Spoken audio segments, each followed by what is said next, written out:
नमस्कार दोस्तों, आज की हमारी कहानी आपको अच्छी लगे तो प्लीज़ मेरे चैनल को सब्सक्राइब करें और वीडियो को लाइक करें। शिखा बेटा, तुम ये क्या कह रही हो कि मैं तुमको हर समय ज़बरदस्ती काम में लगाए रहती हूँ। मैं तुम्हारे ऊपर तो बहुत रोक टोक लगाती हूँ। मैंने कब तुम्हारे ऊपर रोक टोक लगाई? देवकी ने अपनी छोटी बहू शिखा को पास बुलाकर पूछा। मम्मी जी, आप ऐसा क्यों कह रही हैं? मैं ऐसा भला क्यों कहने लगी? लेकिन ये आपसे कहा किसने? शिखा को बहुत अजीब सा लगा। शिखा बेटा, हमसे ये बात शोभा कह रही थी। मैंने उससे कहा कि हमारी छोटी बहू बहुत कामकाजिल, होशियार है और बड़ी समझदार भी। संस्कार तो जैसे उसमें कूट कूट कर भरे हैं।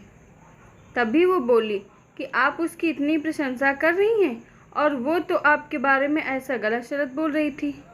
देवकी ने आश्चर्य से पूछा। शिखा की शादी को अभी बहुत ज़्यादा दिन नहीं हुए थे और शोभा घर छोटा होने के कारण ऑफिस से ही मिले क्वार्टर में रहने चली गई थी और एक तरह से वो इस घर से छुटकारा भी पाना चाहती थी, क्योंकि उसका जीवन में हमेशा एक ही ध्येय रहा कि वो और उसका पति अलग होकर आराम से रहे। उसको देवकी के साथ रहना बिल्कुल भी अच्छा नहीं लगता था, क्योंकि शोभा स्वच्छंद प्रवृत्ति की थी। उसको बाहर घूमना फिरना, बाहर ही खाना पीना बहुत पसंद आता था और अगर देवकी किसी बात को लेकर रोक दे तो शोभा को बहुत ज़्यादा बुरा लगता था और शायद इन्हीं कारणों से वो कभी भी देवकी की लाडली नहीं बन पाई।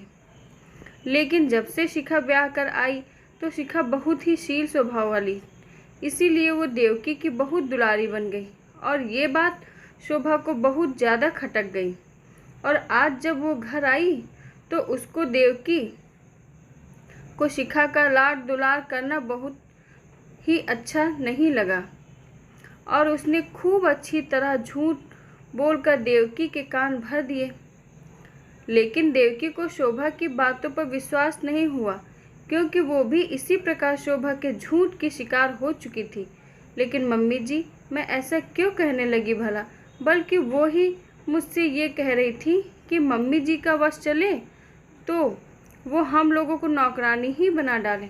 लेकिन मैंने तो उनसे यही कहा कि जीजी ऐसी बात नहीं है, बल्कि मम्मी जी तो खुद ही आगे से आगे सारा काम करती रहती हैं।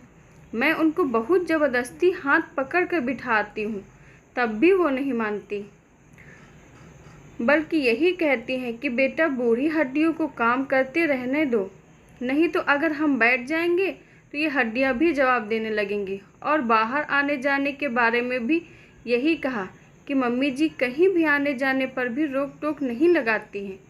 मम्मी जी, आप अगर मेरा यकीन मान सके तो मैंने जीजी से ऐसा कुछ भी नहीं कहा है। शिखा रुआसी हो उठी, क्योंकि वो देवकी को बिल्कुल अपनी माँ समान स्नेह करती थी। शिखा बेटा, तुम बिल्कुल भी परेशान ना हो।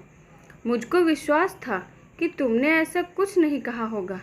ये खुद ही शोभा ने नमक मिर्च लगाकर कहा होगा, क्योंकि ये उसकी झूठ बोलने की आदत बहुत ज़्यादा खराब है। इसी तरह पहले भी जब वो यहाँ रहती थी तो उसके कारण मेरे बारे में उल्टी सीधी बातें लगाया करती थी। तो वो कहो एक दिन करण ने खुद अपनी आंखों से देखा, तब उसको विश्वास हुआ कि शोभा खुद गलत है, वरना वो तो हम माँ बेटे के बीच में भी दीवार खड़ी करने से बाज नहीं आ रही थी। देवकी बहुत दुलार से अपनी लाडली बहू शिखा के सिर पर हाथ फिराकर बोली। तभी शिखा ने शोभा को फोन मिलाकर स्पीकर पर डाल दिया। जीजी, आपने मम्मी जी से क्या क्या मेरे बारे में झूठ कहा है, जबकि मैंने आपसे ऐसा कुछ कहा ही नहीं। शिखा थोड़ा रोष से भरकर बोली। शिखा, मैंने कुछ कहाँ कहा मम्मी जी से? वो तुमने क्या कह रही थी? मुझको क्या पता, शायद उनको हम लोगों का प्यार रास नहीं आ रहा है। शोभा साफ झूठ बोल गई। जीजी, फ़ोन स्पीकर पर है और मम्मी जी हमारे पास ही बैठी हैं और आप फिर झूठ बोल रही हैं, जबकि मम्मी जी ने हमको सब कुछ बता दिया। जीजी, ज़्यादा झूठ बोलना अच्छी बात नहीं होती है। ये तो आपने सुना ही होगा कि झूठ बोलने से कौवा काट लेता है। शिखा परेशान होकर बोली। शोभा, तुमको इस तरह झूठ बोलने में शर्म नहीं आ रही? तुमने पहले मुझसे झूठ कहा, फिर शिखा से झूठ कहा और अब फिर उससे झूठ बोल रही हो कि मैं तुम दोनों के बीच में दीवार खड़ी करना चाहती हूँ, जबकि हकीकत ये है कि तुमको मेरा इस तरह शिखा को प्यार करना भाया ही नहीं। तुमने तो मेरे प्यार की कद्र नहीं की। लेकिन शिखा अगर मुझको मान सम्मान दे रही है तो तुम्हारे पेट में क्यों दर्द हो रहा है? देवकी एकदम से गुस्सा कर बोली, ये तो कहो मैंने शिखा से साफ पूछ लिया, वरना मेरे मन में तो तुमने उसके लिए नफरत की बीज डाल ही दी थी। अगर तुमको यहाँ आकर यही सब करना है तो फिर अब यहाँ मत आना। सॉरी मम्मी जी, नाराज़ मत होइए, मुझसे सचमुच बहुत बड़ी गलती हो गई। मैं शिखा के प्रति आपका प्यार देखकर हीन भावना से भर गई और आपको शिखा के बारे में झूठ मूठ की बातें बता डाली। लेकिन आज के बाद आप फिर कभी भी मुझ में ऐसा व्यवहार नहीं देखेंगे। मैं आज ये संकल्प ले रही हूँ। शोभा गिड़गिड़ा कर बोली।